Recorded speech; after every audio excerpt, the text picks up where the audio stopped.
السلام عليكم جميعا اخواتنا المربيين المهندسين منكم والبيطريين والناس العاديين. ما زلنا في اليوم الثامن وما زلنا البرد عندي وسط رايح، خلاص بقى اتعودوا. حابب بس انبه واقول على تريكات كده معينه في اسبوع التحضير.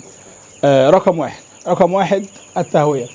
كتير جدا بيظن ان انا عشان امسك حراره واعرف ادفي الكتكوت ده ان انا بكتم. لا، انا من اول يوم عندي الخليه متر في متر مفتوحه مش متغطيه. من اول يوم الشفاط مش شغال، ولكن الشفاط برضو مفتوح مش مقفول 60 في 60. طبعا الهواء بتاع الخليه طالع لفوق على شكل رقم 7، شباك رقم 7. انا عندي مش عامل شباك، انا عندي عامل الفبر بتاع البوابه، برضو ان شاء الله هبقى اوريها لكم بعد كده. عامل فبر بتاع البوابه، عامل حته كده متر في متر او متر في 70 اقل يعني من الخليه بحاجات بسيطه، وحاططها علشان تبقى في نفس الكلام برضه اللي هو ايه، ربطها بحبل. يعني الخليه كده هي مربوطه بحبل عشان ايه، تبقى عامله كده زي الشباك بالظبط على شكل رقم 7. فانا من اول يوم الخليه كلها مفتوحه من اول يوم، وكمان الشفاط 60 في 60 كان مش متغطي. فمن اول يوم بنهوي. جينا بعد كده على ثالث يوم تقريبا وبدانا نشغل الشفاط. طيب انا ليا نظام شويه في التهويه او في تشغيل الشفاط سواء كان صيف او شتاء. ايه هو النظام بتاعي؟ النظام بتاعي ان انا بعلي الحراره شويه. يعني مثلا انا المكان بتاعي دفايتين مثلا يكفوه زياده، لا انا بشغل 3 دفايات وبدي امر للشفاط يشتغل على الحراره. بقول له مثلا لو الحراره وصلت 34 مثلا اول اسبوع يشتغل، وانا بديله المقومات اللي تخلي الحراره توصل الرقم ده وتعديه. يعني انا دفايتين بالظبط يكفوا عندنا في الغرفه، لا انا مشغل 4. مشغل 4 ليه؟ رقم واحد عشان اقدر احافظ على الحراره ما تسقطش مني في اي وقت، طبعا الشفاط اشتغل معلش. رقم 2 عشان توصل الحراره عاليه بالعافيه، فالحساس بتاع الشفاط او بتاع اللوحه يقرا فيشغل الشفاط.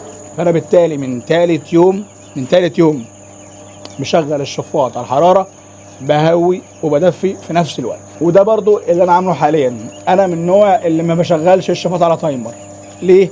شغل التايمر والمعادلات والكلام ده كله، يعني لو مكاننا مجهز بقى تجهيز محترم ومكاننا كبير شويه ونبدا بقى نطبق هنا المعادلات والعلم والكلام ده كله. لكن المكان بتاعي هنا فيه اخطاء كتير جدا. انا عندي الخليه هنا، الشفاط هنا، ان عندي هنا جار وهنا جار، فانا عندي هنا الدنيا بزراميط شويه. عشان كده انا مش بشغل الشفاط على التايمر، انا بشغله على الحراره من اول يوم. المره الاخيره انا بعتذر جدا والله صوتي ما قادر يطلع. فانا بشغل الشفاط على الحراره، وزي ما هو دلوقتي حاصل انا دلوقتي مشغله على الحراره. يعني دلوقتي مخليه يشتغل لو الحراره وصلت 31 ونص، في حين ان الكتكوت ده حاليا محتاج حراره يمكن 30 و29 ونص. يعني انا دلوقتي لو في الصيف كنت خليتها له 29، لكن احنا عشان في الشتاء زي ما قلت لك في الشتاء لا، خلي الكتكوت ينهج منك سنه صغيره جدا، بس اهم حاجه يكون بعيد عن البرد والقرف ده. فدي اول تركايه، يعني احنا بنهوي من اول يوم. تاني شيء النظام بتاع التهويه بتاعي. طيب حاجه كمان، احنا من اول يوم لحد عمر 15 يوم ما بنحطش ميه من حنفيه. حذاري حذاري يا جماعه، في الشتاء تحديدا او في الشتاء بس. يعني من اول يوم بصوا الجرد الخلصان كله بيشرب من نبل. انا ولا علمت كتكوت ولا اي نيله من 7 أو 8 يوم اتنقل عن نبل. اول دقيقه له في النبل وكلهم بيشربوا من النبل، ولا علمتهم ولا اي حاجه. المهم احنا ما بنشرب من الحنفيه. ليه؟ ميه الحنفيه درجه الحراره بتاعتها قليله جدا، ممكن تبقى 25 و20، ممكن تبقى اقل من كده في بعض الشهور اللي شهر 1 شهر 2. فما ينفعش كتكوت عمر يوم ولا عمر اسبوع ولا عمر حتى 10 ايام احط له ميه من الحنفيه درجه حرارتها 20 او اقل. فما ينفعش اول اسبوع او 10 ايام، والصح لحد 15 يوم نحط ميه من الحنفيه، ميه مثلجه للكتكوت بتاعنا. ما ينفعش التهاب رئوي يتعب منك على طول، الجهاز التنفسي بالسلامه. طيب نعمل ايه؟ بنجيب، يعني انا عندي هنا جردل. الجردل ده جردل بغطا حاجه محترمه نظيفه حوالي 40 لتر. بملاه دايما اول اسبوع او اول 10 ايام واحط منه الميه. عشان كده زي ما قلت لكم بحب احط في سقايات. ليه؟ الجردل على الارض بملى السقايه بقلبها بحطها، لكن الجردل ده عشان اشيله او عشان افرغ منه شويه واشيل واملى في التانك. لو اصلا التانك ده بيشيل مثلا بتاع 20 لتر وده بيشيل بتاع 40 لتر. طب وعلى ايه؟ والكتكوت اصلا بيشرب 4 5 لتر اول يومين ثلاثه، او حسب طبعا انت عندك عدد قد ايه يعني. فالمهم، فاول حاجه التهويه، ثم التهويه من اول يوم. تاني حاجه ما بنحطش ميه من الحنفيه مباشره، لا، بنجيب حاجه نحط فيها ميه وبعدين نسيبها في العنبر تاخد درجه حراره العنبر اول اسبوع او 10 ايام، والصح اول 15 يوم. تالت تركايه عايز اقول عليها في اسبوع التحضير، ان احنا في الشتاء او في الظروف اللي احنا زي فيها دي، شهر 12 او بدايه من 11 كمان، 11 12 1 2 3 4 كمان، الست شهور دول اللي هم فيهم السقعه شويه، احنا بنحاول نكثف شويه الفتره او العدد بتاع التحضير. يعني ممكن نحط في المتر الواحد بس 70 و75 كتكوت، وعايز اقول لكم ان 70 و75 كتكوت يقعدوا مرتاح لحد عمر 10 ايام. لو تهويتك مظبوطه 20 70 و75 كتكوت يقعدوا معاك مرتاح لحد عمر 10 ايام. انا بالنسبه لي 7 ايام ونقلتهم، وانا بالنسبه لي 5 ايام، وبحب انقل خصوصا في الشتاء. في الصيف ليه؟ الصيف الجو حر، رقم 2 رطوبه عاليه جدا، فالشبكه التحضير اللي هو ده شبكه التحضير ده بيبقى حرفيا زي ما يكون زريبه، حرفيا انك كتكوت قاعد على زريبه. فشبكه التحضير ده بيضايقني جدا، ريحه وقرف. لكن في الشتاء لا، يعني في الشتاء انا بالنسبه لي هو حتى ناشف، مفيش اصلا رطوبه فيه، الموضوع ظريف شويه. ولكن برضو انا بحب من يوم الخامس انقل الكتكوت. زي ما قلت لكم ليه بعمل كده؟ بعمل كده علشان انا عندي هنا البطاريه اللي هم بيتنقلوا فيها ارضيات بلاستيك بلاستيك ضيقه، ارضيات بلاستيك ضيقه، فبالتالي الكتكوت عندي يقدر يقف عليها من عمر 5 ايام. عندك ارضيات بلاستيك واسعه زي دي، البطاريه دي الارضيه بتاعتها واسعه، الكتكوت ده ما يقفش عليها من دلوقتي، لو واقف يتعب ويحصل لك عرج. لكن البطاريه دي يقف عليها ارضيات ارضيات بلاستيك ضيقه شويه. لو انت عندك شبك بلاستيك اللي هو الواسع برضه يقف عليه من يوم السابع تقريبا.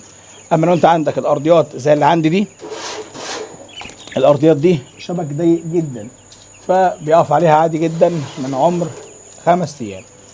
فزي ما قلت لكم التهويه من اول يوم. تاني شيء بنحط شويه من الحنفيه، بنكون مخزنين ميه في العنبر بتاعنا عشان تاخد درجه حراره العنبر، فما يحصلش التهاب رئوي او اي تاثير سلبي على الجهاز التنفسي للكتكوت. رقم 3 بنكثف شويه التحضير علشان نقدر نوصل للحراره اللي احنا عايزينها ونقدر نلف الكتكوت صح. رابع تركايه، ودي برضو انا قلتها بالفعل في اول الفيديو، ان احنا في الشتاء عموما بنحاول اعلى بالحراره او الجدول بتاعك درجه او درجه ونص او درجتين كمان، بس اهم حاجه الكتكوت بتاعك ما يتعبش، ما يجيلوش برد، ما يكون لازمه، تيار هواء مباشر، الكلام ده كله بيتعبوا جدا في الشتاء. الشتاء يعني فيروسات، يعني سهوله جدا جدا جدا لتاثير الجهاز التنفسي بالسلب. الجهاز التنفسي في الشتاء اضعف واصغر غلطه هتندمك طول الدوره. فانا بالنسبه لي الكتكوت على فكره بينهج، كتكوتي ده بينهج، انا عايزه ينهج، انا سايبه ينهج، بس انا خدوا بالكم بينهج وفي نفس الوقت انا عامل تهويه كويسه، في نفس الوقت انا عامل له مساحه كبيره. يعني حاطط بتاع 50 كتكوت في متر ونص او اكتر كمان، او متر ونص تقريبا، يعني تقريبا، او يمكن اقل، يعني متر ونص، هي كده 2 متر فمتر ونص، فكده متر في متر ونص، يعني متر في متر ونص، يعني متر ونص، متر ونص او متر واربعه يعني تحديدا يعني. فانا بالنسبه لي الكتكوت مرتاح، فانت اعلى بالحراره شويه يريحك. ودايما يعني انا دلوقتي واقف، بصوا انا بعرق دلوقتي، واقف انا عمال اعرق دايما طول الدوره في الشتاء. لما تخش عنبرك حاول يغلب عليك الاحساس بالتدفئه، يعني دايما يغلب عليك الاحساس انك متدفي، مش انك سقعان. دايما خلي في الشتاء التدفئه تغلب على العنبر بتاعك. اتمنى يكون الصوت واضح، عشان بس والله انا بقدر الامكان عايز افيدكم على قد ما اقدر، ومش عايز انتظر البرد يخرج مني او ان انا اكون كويس، لان الله اعلم البرد يخرج امتى ويمشي امتى يعني. التركيه اللي بعد كده اعتقد دي رقم 5 تقريبا، الفانات. يعني في صوت 70 دلوقتي، ده صوت الفانات. انا من اول دقيقه الفانات شغاله، صيف شتاء ربيع خريف، من اول دقيقه الفانات عندي شغاله. عندي 4 هنا في غرفه 4 في 4، بشغل 2 نص ساعه ولا ساعه، وشغل 2. لو عندك تايمر يكون افضل تشغله مع تايمر. الفانات هي عامل رئيسي في التدفئه في الشتاء، وهي عامل رئيسي في البطاريات سواء صيف او شتاء. ليه؟ البنات مهمه جدا في الشتاء، بتنزل لي الهواء الساخن اللي فوق، الهواء الساخن اللي فوق كثافته قليله بيطلع لفوق، الهواء الساخن ده ينزل تحت، نزل تحت دفى لي مين؟ كتاكيت. ما هو مين اللي تحت؟ الكتاكيت دي تدفى، الفرخ يتدفى. طب في البطاريات صيف شتاء ربيع خريف طول السنه بيتقلب الهواء، عندك ادي دور 2 3 4، الهواء هنا غير هنا، قصدي الحراره هنا غير هنا وهكذا. فالبنات رئيسيه معاك في التقليب. البطاريه دي 3 دور، دي 4 دور. فالبنات بالنسبه لي رقم واحد هنا في العنبر، هنا رقم واحد البنات. عشان كده بيجي لنا سؤال مشهور جدا في البطاريات. انا عندي الدور الثالث الحراره فيه 30، الدور الاول 29، الرابع 32. ده علشان البنات ما عندكش بنات، ولو عندك بنات هتكون متركبه غلط. برضه ان شاء الله باذن الله في اللي جاي هنقول ازاي تركب البنات صح عشان تقدر تستفيد منها، وازاي تختار البنات المناسبه للمكان بتاعك. انا عندي تقريبا التفاوت ما بين رابع دور والدور اللي تحت تقريبا ما يجيش درجه، ما يجيش درجه اصلا. وده ممتاز. يكون عندك 4 دور بطاريه 4 دور والتفاوت ما يجيش درجه، ده ممتاز. لكن التفاوت 2 و3 و4 و5 دي كارثه طبعا. واخر تركه معانا ان احنا بنستقبل زي ما قلت لكم على علافات السمان، بنستقبل على علافه السمان، انا وريتها لكم في اخر فيديو.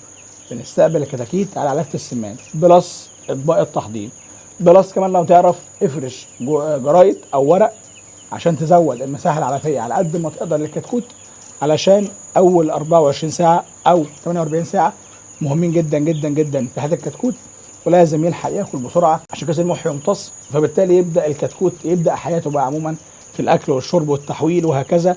ان لو كيس المخ ما امتصش هيبقى سرده وفي الاخر ممكن انفق منك كمان. بس كده تقريبا دي التريكات اللي حبيت انوه عنها في اول اسبوع التحضير.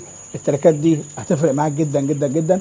انا عارف طبعا في ناس بتعمل كده وفي ناس بتعمل اكتر من كده وفي ناس ما بتعملش حاجه خالص. لا، احنا عايزين نلتزم بالتريكات دي والنصايح دي، وان شاء الله باذن الله في الايام اللي جايه هنزود اصلا نصايح تانية. انا حاليا دلوقتي الحمد لله الوضع عندي تمام، الحيويه، الانتشار، سحب الميه، سحب العلف، في سنه نهجان مقصوده، سنه نهجان مقصوده، ولكن عندي الدنيا لحد ما الحمد لله زي الفل. انا دلوقتي هحط ميه بس، وعندهم اكل ان شاء الله يكفيهم لحد بكره. هحط ميه بس وهنزل على طول. العلف بيتحط بنظام الوجبات، في ناس بتحط وجبه كل 8 ساعات، ناس بتحط وجبه كل 12 ساعه. انا بالنسبه لي بحط وجبه تقريبا كل 12 ساعه. العلف بنظام الوجبات من اول ان شاء الله باذن الله، من اول بكره هيبدا معانا نظام الإظلام باذن الله. من اول بكره هنبدا بنظام الإظلام، هنبدا بساعه واحده بس في اليوم، لان لازم بقى نبدا نستفيد ببرنامج الإظلام باذن الله. من اول بكره هنبدا برنامج الإظلام باذن الله، وفي نفس الوقت ممكن نبدا تجويع، ممكن لا، حسب برضو ايه الدنيا رايحه على فين، لسه هشوف.